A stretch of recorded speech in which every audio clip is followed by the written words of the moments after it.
An MLB recap from Thursday that sets the stage for the weekend. Some series coming to a close throughout the midweek before the teams go to their different destinations to start their weekend sets on this Friday. Some have already begun. DRS, we look back first on what we saw yesterday afternoon up in the Pacific Northwest, the divisional duel for a fourth consecutive time this week between the Mariners and the Astros. Seattle won the first three games, hoping for a four-game sweep over Houston in the fourth and final yesterday. But speaking of four, the Astros score four, the Mariners score none, and Houston avoids the sweep with their first victory of the set.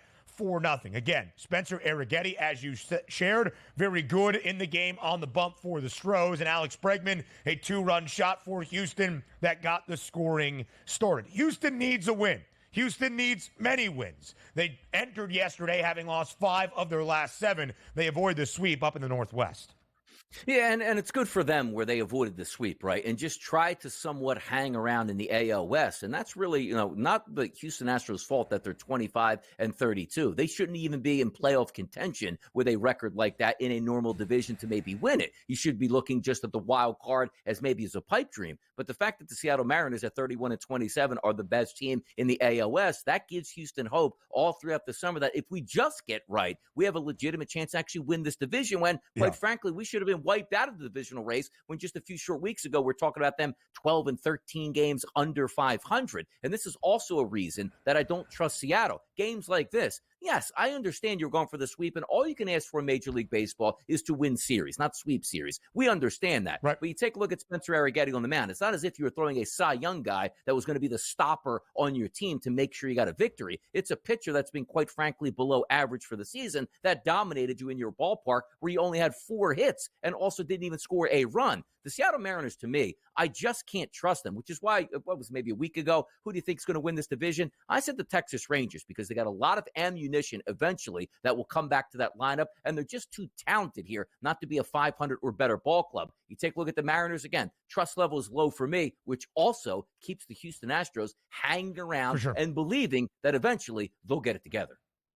Seattle 4 games above 500. Again, the only team within the AL West that has a winning record. The Rangers have won 3 in a row after some porous play, including a quick 2-game sweep in the World Series rematch against Arizona earlier this week in Arlington. But the Rangers still 2 games below 500, 27-29. And the Astros avoiding the sweep yesterday, 25-32. The American League West.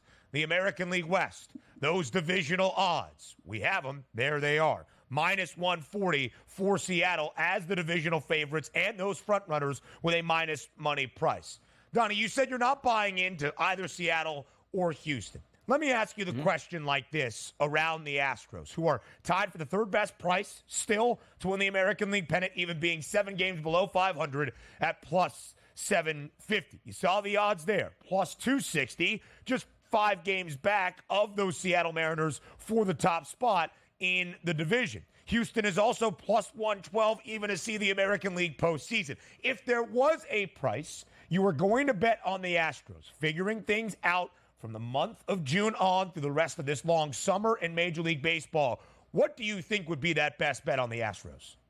I mean, it probably wouldn't even be, to be honest, the AL West. It would be more of looking at the pennant. And you say, well, that's ludicrous, Donnie. Why would you bet the pennant, not the division? Well, I actually don't think technically they're the best team in this division this season. I still think the Texas Rangers might have a leg up on them because they do have a couple pitchers on the DL right now that might be able to come back. You take a look at some of those young hitters, which includes Josh Jung, expected to come back as well. Now, having said that, the reasoning behind not winning the division is we know it's more of a crapshoot once you get to the playoffs. Pedigree sometimes comes into the equation where if the Astros just make the playoffs, been there, done that. Making deep runs, that's what we do. Winning world championships, that's what we do. So that's where the expectation comes from me. Take the bigger price point here to win that as opposed to the division, which quite frankly, I don't think they're going to win this year. Now, as you pointed out multiple times, you look at the standings, they're not far back. There's still a long way to go, but I've seen enough. Like, it isn't like, Ben, hey, you know what? It's the first couple weeks of April. It's the first couple weeks of May.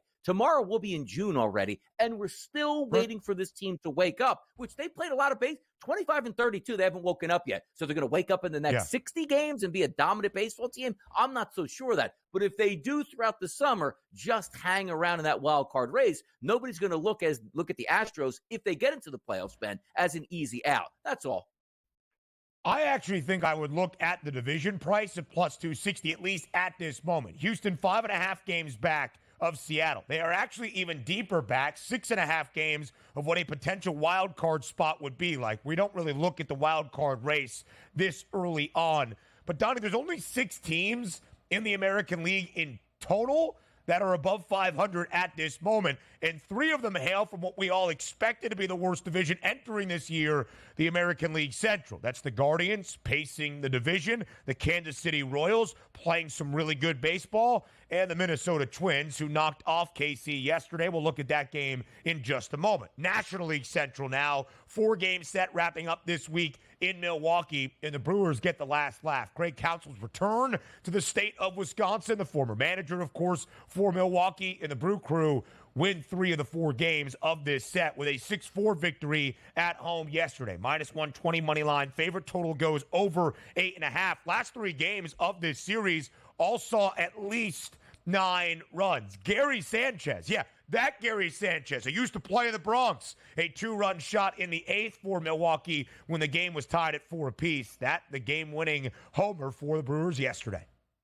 They got some quality pieces, but I still don't know what to make of the Milwaukee Brewers this season. 33-23, which is a good record. They look like the class of this division, and I understand that. But it's always those central divisions that we just throw in like, somebody's got to win it, but once they get to the playoffs, they'll be bounced because the other teams are better. So be it. But let's see what Milwaukee does. Get some bullpen help back. If you can continue to get some of those clutch hitting. I like Contreras in the DH role. They got good young players coming up, along with guys like Christian Yelich. Julio Adames has been very good this season. So the sky is the limit for them in that division, but it's always not really the division. What can you do in the playoffs? I just don't know if they have the front end talent to beat some of the other teams like the Phillies and the Dodgers if they match up.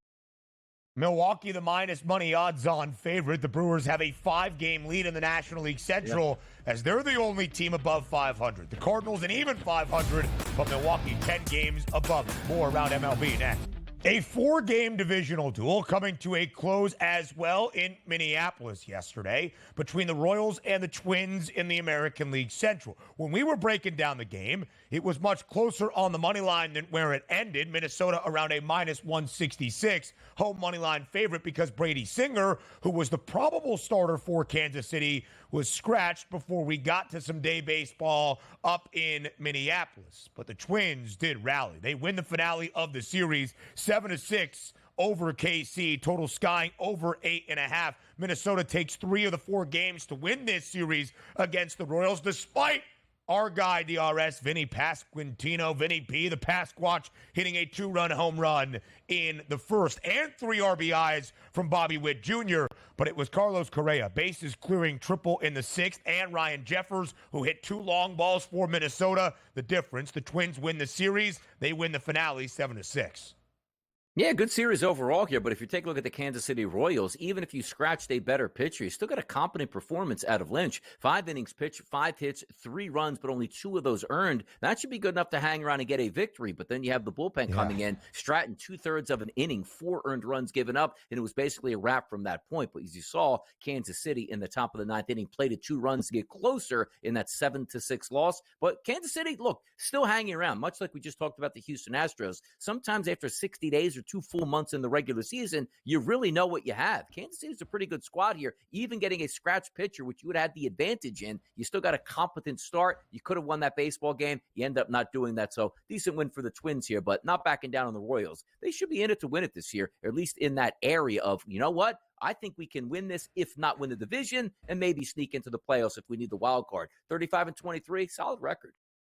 The Guardians off yesterday, but they have the best record in the Central, 37-19, 3-game advantage over KC. But the Royals already have 35 wins this year. We said it yesterday with Craig Mish. It took Kansas City until August 3rd to win their 35th game a season ago. A promising start there at Kauffman, to say the least. Aaron Judge, Yabo, once again, his 18th home run of the year, and the New York Yankees, an 8-3 victory on the road in Anaheim against the Angels. Yankees, minus 176, money line favorite, total of 8.5 does sky over. A good offensive performance out of New York, and Aaron Judge, he's playing some good baseball.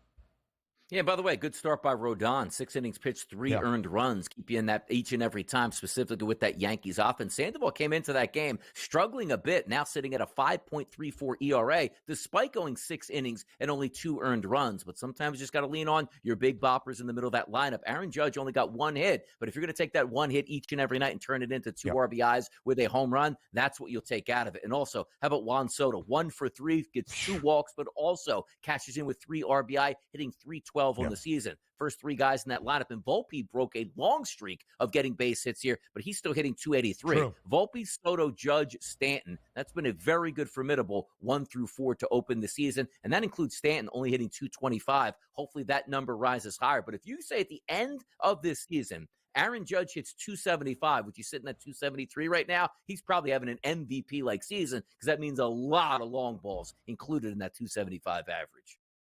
The race for 40 is on today. The Yankees, 39 wins, tied for the most in the bigs alongside the Philadelphia Phillies, also 39 wins. Aaron Judge, 18 home runs alongside Kyle Tucker and Gunnar Henderson, the most in all of MLB. And Juan Soto, that bases clearing triple in the 7th yesterday, 3 RBIs. He's got 49 this year, tied for the second most in Major League Baseball. You've got the 2 teammates in pinstripes that are the 2 frontrunners to win the American League MVP. Juan Soto, the favorite at this moment. Again, you can't pat yourself on your back in this industry, because there are as many losses as there are wins. But we called it yesterday. The Mets, a victory at home as an underdog against the Arizona Diamondbacks, 3-2. And we wanted to see that apple rise in the outfield, maybe embodied with a young Kevin Walsh on its face. Francisco Lindor, a home run. JD Martinez,